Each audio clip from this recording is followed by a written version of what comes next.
அகில இந்திய சமத்துவ மக்கள் கட்சியை பாஜகவுடன் இணைத்த சரத்குமார் தனது மனைவி ராதிகாவுடன் பாஜகவில் ஐக்கியமாகியுள்ளது அரசியல் வட்டாரத்தில் பேசுபொருளாகியுள்ளது.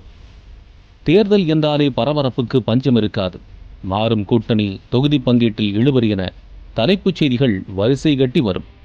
கடைசி நேர ட்விஸ்டுகளும் அரங்கேறும். அதேபோல் தேர்தல் நேரத்தில் கட்சிகள் கூட்டணி மாறுவதை பார்த்திருப்போம். ஆனால் ஒரு கட்சியே மற்றொரு கட்சியுடன் இணைந்துள்ளதை இந்த நாடாளுமன்ற தேர்தலில் தான் பார்க்கிறோம். கடந்த 2 நாடாளுமன்ற தேர்தல்களில் அதிமுகவுக்கு ஆதரவு தெரிவித்த சமத்துவ மக்கள் கட்சிக்கு அதிமுக தொகுதி எதையும் ஒதுக்கவில்லை. அதனால் இந்த தேர்தலில் யாருடன் கூட்டணி அமைப்பது என யோசித்துக் கொண்டிருந்த சரத்குமார் இறுதியாக பாஜகவுடன் கூட்டணி பேச்சுவார்த்தை நடத்தி வந்தார். ஒவ்வொரு ஆலோசனைக்கு பிறகும் தொகுதி பங்கீடு குறித்து செய்தியாளர்கள் கேள்வி கேட்டபோது தெளிவான பதிலை அளிக்காத சரத்குமார் நேற்றைய சந்திப்பிலும் ஓரிரு நாட்களில் முடிவை அறிவிப்பேன் என தெரிவித்தார்.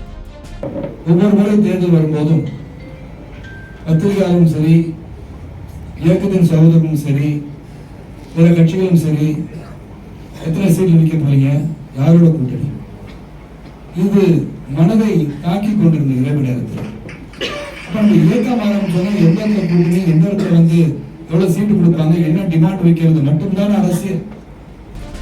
இந்த நிலையில் தனது மனைவி ராதிகாவுடன் பாஜகவின் மாநில தலைமை அலுவலகமான கமலாலயம் சென்ற சரத்குமார் தொகுதி பங்கீடு குறித்து அறிவிப்பார் என எதிர்பார்த்த நிலையில் சமகவையே பாஜகவுடன் இணைத்து விட்டார். மக்களுக்காக சேவை செய்ய வேண்டும் என்று எடுத்துக்கொண்ட அந்த கொள்கை அடிபட்டு விடுகிறது. நாமும் அந்த வழியில் தான் செல்ல வேண்டுமா? ஒவ்வொரு முறை தேர்தல் வரும்போதும் எத்தனை சீட்டு, எத்தனை இடம், என்ன கோரிக்கை என்று சென்று கொண்டிருக்கிறது. ஒரு வலிமையான மோடிஜி அவர்களுக்கு நாம் அர்ப்பணித்து அவருடன் சேர்ந்து செயல்பட்டால் என்ன என்று என் மனதில் தோன்றியது. இதுகுறித்து செய்தியாளர்களிடம் பேசிய சரத்குமார் பாஜகவுடன் சமகவை இணைத்தது தங்களுக்கான முடிவுரை அல்ல, மக்கள் பணிக்கான தொடக்கம் என கூறியுள்ளார். இதுகுறித்து கருத்து தெரிவித்த அண்ணாமலை சரத்குமாரை தமிழகத்திற்குள் அடைத்து வைக்க விரும்பவில்லை, அவர் தேசிய அரசியலுக்கு தேவைப்படுகிறார் என தெரிவித்தார். வேறு வழியே இல்லாமல் கடைசி நேரத்தில் நாட்டாமை தீர்ப்பை மாற்றி எழுதியுள்ளது அவரது தொண்டர்களிடையே அதிருப்தியை ஏற்படுத்தியிருப்பதாகவும் சொல்லப்படுகிறது.